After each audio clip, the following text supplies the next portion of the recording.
할렐루야, 2024년 12월 11일 수요일 아침입니다. 지난 밤도 잘 주무셨나요?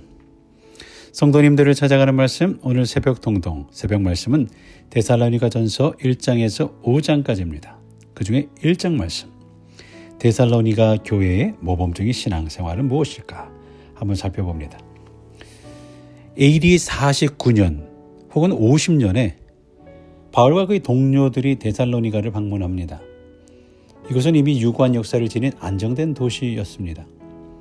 BC, 예수님 전, 기원전 4세기의 알렉산더 대왕의 군대의 한 장군이 이 도시를 만들었거든요.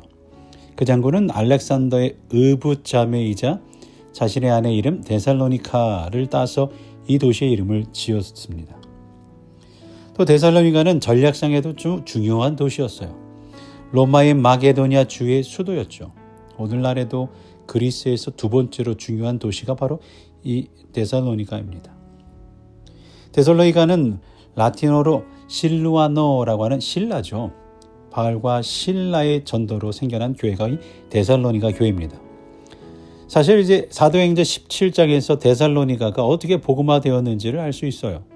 그때 사도행전 15장 이후에 예루살렘 회의 직후 있었던 바울의 2차 선교 여행 때 데살로니가가 전도가 되었죠. 창세기 16장에서 신라와 바울은 빌립보에서 매를 맞고 감옥에 갇혀 있다가 풀려난 후에 선교 여행을 계속하여 데살로니가로 가게 되죠. 이 데살로니가에 있는 그래도 회당을 세울 만큼의 유대인들이 있었어요. 사도 바울은 유대인들을 위해 회당에서 말씀을 증거할 뿐만 아니라 이방인들을 위해 복음을 전했죠. 그렇게 회당에서 3번의 안식일에 걸쳐 말씀을 설교를 합니다. 유대인들의 일부는 복음을 듣고 그 설교를 듣고 깊은 깨달음을 얻었고요. 그리고 바울과 신라를 따랐습니다. 그들의 전도를 통해서 몇몇 유대인들뿐만 아니라 무엇보다 하나님을 두려워하는 그리스인들이 복음을 믿게 되었죠. 그들은 경건한 헬라인의 무리였고 적지 않은 귀부인들이 있었습니다. 그들이 하나님을 두려워하는 그리스인들이었어요. 마찬가지로 우리 이민교회도 한인들 중에서 영어권의 2세에 더 나아가 멍, 베트남, 중국인들까지 복음 증거의 폭을 넓혀야 하는 것을 바울을 통해서 배우게 됩니다. 어쨌든 이것은 데살로니가전서 1장 9절에 나오는 우상 숭배에 대한 언급이 암시하듯이 유대인 선교 후에 이방인 선교가 이어졌습니다. 그리고 바울이 데살로니가에 단지 3주 동안의 선교 후 바울과 신라를 반대하는 무리들이 생겼어요. 3주 동안의 선교가 이 도시에 얼마나 큰 영향을 주었던지 유대인들이 일어나 폭동을 일으켰다라고 되어 있습니다. 폭동의 주동자들은 바울과 신라가 묵고 있던 야손의 집에서 그들을 찾아가 보지만 발견하지 못하죠. 그들은 야손과 다른 신자들을 시의 읍장이라고 표현되어 있는데요. 치안 판사들 앞에 끌고 가 중대한 제목을 덮어 씌우던 기록을 사도행전 17장 6, 7절에서 보게 됩니다. 천하를 어지럽게 하던 이 사람들이 여기도 이름에 야손이 들렸도다. 이 사람들이 다 가이사의 명을 거역하여 말하되 다른 임금 곧 예수라 하는 이가 있다 하더이다. 이러한 증거 없는 주장은 온 도시를 들끓게 했고 야손과 그의 친구들은 보석금을 내고 석방이 되죠. 그날 밤 야음을 틈타 바울과 신라는 그 성읍을 몰래 빠져나가야 했습니다. 어린아이가 태어나는 과정은 아주 신비롭죠. 대개 어머니가 몇 시간씩 진통을 한 후에 아이들은 이 세상에 태어납니다. 그러나 어떤 아기들은 조산을 할 때가 있어요. 조산은 그리 바람직하지도 않고 위험하기도 합니다. 인큐베이터에 들어가 있을 때면 부모의 마음은 이루 말할 수 없는 안타까움으로 불안해하기도 합니다. 그리고 나서 좀 지나 인큐베이터에서 나오게 되면 부모는 그제서야 얼마나 감사하고 기쁘게 되는지 모르죠. 저희 아이들도 모두 조산을 했는데 첫째 아이 승현이가 인큐베이터에 있을 때 엄마 모유 초유를 짜서 그 아이스박스에 넣어 매일 2주 동안 배달을 제가 했거든요. 그러면 얼마나 울었는지 몰라요. 마음이 얼마나 안 됐는지 아이를 매일 보러 병원에 가는 기쁨은 있었지만 안타까움은 이루 말할 수 없었어요. 그러다가 퇴원할 때 얼마나 기쁘던지. 사도 바울도 그랬을까요? 유대인들의 폭동 때문에 몰래 나오면서 복음의 생명이 제대로 잉태된 것을 보지 못하고 마치 조산한 생명을 두고 나온 것처럼 되어 마음이 아팠을 거예요. 몰래 유대인들을 피해 데살로니가를 빠져나와야 했습니다. 다시 데살로니가를 방문하고 싶었지만 계획이 실현되지 못했고 아테네에서 디모데를 데살로니가로 보내야만 했습니다. 그런데 데살로니가로 간 디모데가 좋은 소식을 가지고 왔어요. 데살로니가 교인들이 복음을 지켰고 그 믿음 안에서 신앙이 잘 자랐다라는 거죠. 인큐베이터를 벗어나서 이제 잘 자라고 있다는 거예요. 그래서 바울은 감사한 마음으로 여기에 응답하는 편지를 데살로니가 교인들에게 하고 있는 겁니다. 이것이 데살로니가 전후입니다. 오늘 말씀은 이 편지, 이 말씀이 보존되어 있는 바울 서신 중에 가장 오래된 것으로 전해지죠. 이렇게 데살로니가 교회는 잉태되었고 자라게 되었습니다. 사도 바울은 3주 동안 또는 그보다 조금 더 데살로니가에서 말씀을 전했어요. 아마도 사도 바울이 3주 동안 성령에 사로잡혀 데살로니가에서 말씀을 전했어요. 말씀을 전할 때 그들은 사도 바울의 말씀에 푹 빠져 있었죠. 그리고 한 말씀 한 말씀 들을 때마다 큰 감동이 있었고 충격이 되었죠. 그리고 그들은 다른 것은 아무것도 생각할 수 없었던 거예요. 그들은 완전히 하나님 말씀에 사로잡혀 있었기 때문에 그 말씀이 그들의 가슴에 새겨지게 되었어요. 그 복음에는 5절을 보게 되면 이는 우리 복음이 너희에게 말로만 이른 것이 아니라 또한 능력과 성령과 큰 확신으로 된 것임이라. 우리가 너희 가운데 너희를 위하여 어떤 사람이 된 것은 너희가 아는 바와 같으니라. 말로만 전달된 것이 아니라 능력으로 성령의 확신으로 전달되었던 거죠. 성령의 능력을 통해서만이 하나님의 말씀이 사람들의 지성과 감정과 양심과 의지를 꿰뚫을 수 있는 거예요. 이 모든 것이 성령의 역사인 줄로 믿습니다. 이것이 성령의 역사가 아니었다면 사도 바울이 밤에 자기들을 두고 도망친 것에 대해 실망하고 낙심하고 시험거리가 될 수도 있었겠죠. 하지만 데살로니가 교인들 중에서 사도 바울이 도망을 간 것에 대해 실망하거나 시험에 든 사람이 하나도 없었던 거예요. 왜냐하면 그들은 이미 이 놀라운 복음과 은혜를 통해서 하나님이 자기들에게 오셨다라는 것을 경험했기 때문이었습니다.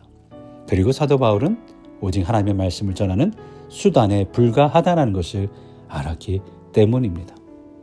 말씀을 통해 하나님을 알게 되는 은혜, 만나게 되는 체험을 이루 말할 수 없이 좋아요. 기쁨이 넘치게 되고 내가 모르는 에너지가 발생하게 되는 겁니다. 6절에 보니 또 너희는 많은 환난 가운데서 성령의 기쁨으로 도를 받아 우리와 주를 본받는 자가 되었으니. 데살로니가 교인들이 말씀에서 받은 은혜는 세상적인 환난보다 더 큰 것이었어요. 인간적으로 생각해보면 고생을 하고 욕을 얻어먹어가면서 예수를 믿어야 할 이유가 없습니다. 하지만 이미 그들은 예수를 믿을 때 말로 표현할 수 없는 성령의 체험 때문에, 성령의 세례를 체험했기 때문에 세상에서 고난받는 것은 아무런 문제가 되지 않았어요. 그래서 이런 찬양이 있죠. 세상과 나는 간 곳 없고 오직 구속한 주만 보이도다. 이것이 나의 간증이요. 이것이 우리의 간증이 되기를 간절히 축원합니다.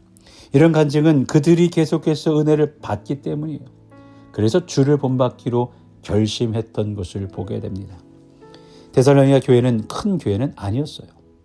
그리고 여기에는 대단한 사람들이 있는 것도 아니었어요. 그러나 데살로니가 사람들의 이 믿음의 소문은 다른 곳까지 퍼지기 시작했죠.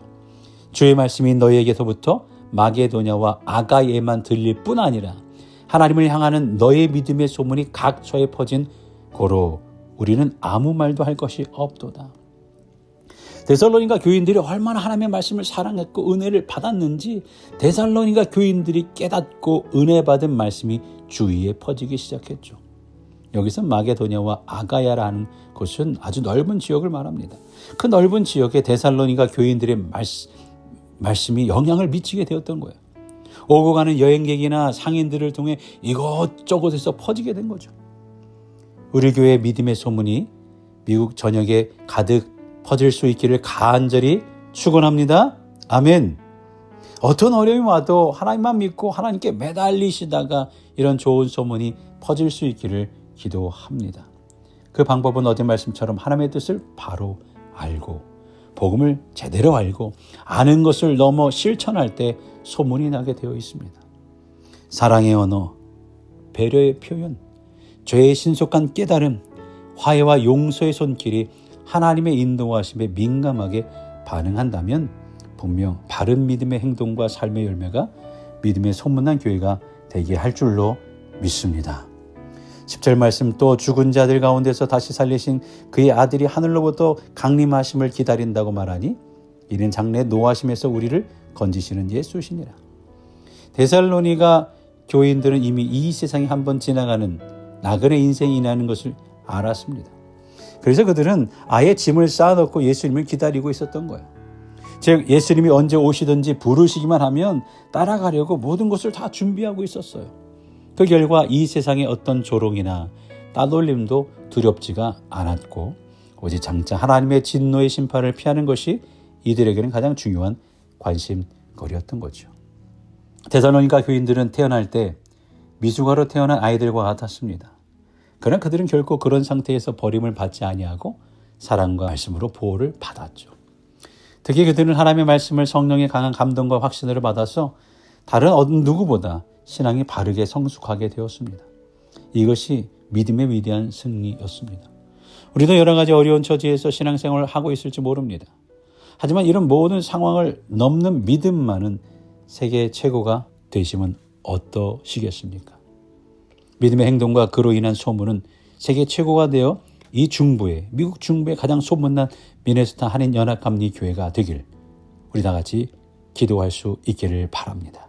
대림절, 다시 주님을 기다리며 나그네의 삶이지만 믿음을 굳건히 하여 이 지역의 모범적인 귀한 교회가 되기를 간절히 축원합니다. 그럼 우리 스스로 다짐하며 하루를 출발해 볼까요? 첫 번째, 말씀 중심의 삶을 살겠습니다. 말씀 중심의 삶을 살겠습니다.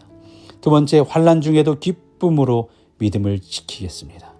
이렇게 다짐하며 서로를 위해 기도하실 때에 영미 윌슨 집사님 허리 수술 이후에 잘 회복되도록, 장하로 원사님 건강 잘 회복되도록, 황원준 청년이 건강이 안 좋은 것 같아요. 우리 함께 기도해 주시고 우리 속회들이 잘 부흥할 수 있도록, 잘 모이고 또 그 안에서 부흥의 역사가 일어나도록, 기도하는 속회가 되도록, 서로 위해주고 사랑해주는 속회가 되도록 함께 기도해 주시며 태신자를 위해서 기도할 수 있는 우리 모두가 되기를 바랍니다.